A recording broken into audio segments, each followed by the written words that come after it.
J'ai la chance d'être la troisième génération de la famille Hellman à le diriger et on va tout faire pour que ça continue encore pendant de nombreuses années.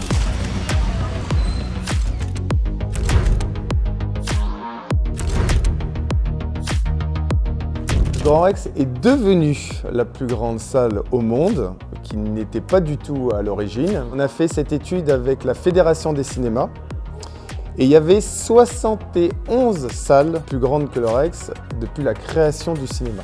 L'économie de ces salles est très compliquée puisque pour remplir autant de gens, on va dire à toutes les séances, vous ne le faites plus aujourd'hui. Toutes ces grandes salles du monde, en fait, elles ne font plus du tout de cinéma. Elles font soit des concerts, des shows live, ou elles ont fermé. Beaucoup de gens ont conseillé à mon père et à mon grand-père de casser cette grande salle et d'en faire plusieurs salles. Ils n'ont pas du tout eu cette vision et ils ont eu raison, puisqu'aujourd'hui c'est le fait qu'on soit unique. Ça veut dire que nous, petits Français, on a résisté avec les années. La salle du Grand Rex avec ses 2700 fauteuils est la plus grande salle en activité au monde.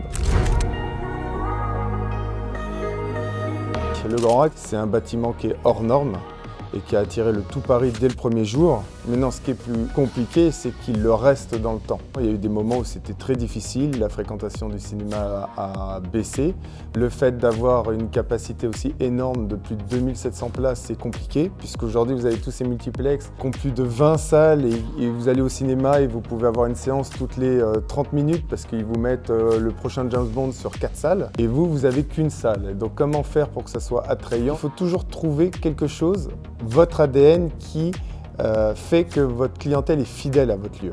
Nous, c'est effectivement les avant-premières, les marathons. Et puis, il n'y a pas que le cinéma, puisqu'il y a 30 ans, on commençait à faire des concerts justement pour pallier le manque de spectateurs. C'était ponctuel, mais aujourd'hui, les concerts et événements hors cinéma font vraiment partie de l'ADN du Rex. Après, c'est un effet boule de neige. Vous avez, quand vous fonctionnez, les gens parlent de vous en bien et donc veulent aller à cet endroit. Loin, on a déjà eu des gens qui viennent de Tahiti pour faire un marathon Seigneur des Anneaux, juste pour un événement parce qu'ils savent que l'ambiance est incroyable et qu'ils vont vivre une expérience inédite. Vous voyez, donc on doit toujours apporter quelque chose qui va leur donner envie de se déplacer de très loin jusqu'au Rex. Parce qu'il n'y a que le Rex qui va faire cet événement.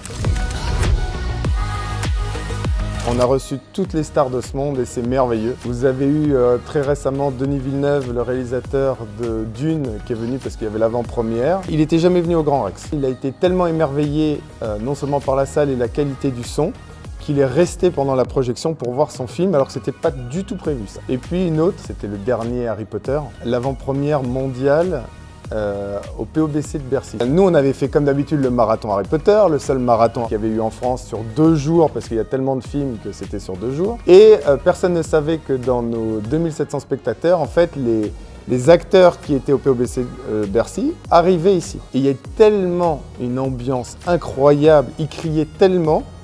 Les acteurs, ils sont restés 20 minutes sur scène parce que c'était leur moment de gloire. C'était tellement un accueil incroyable par ces fans et cette communion ici.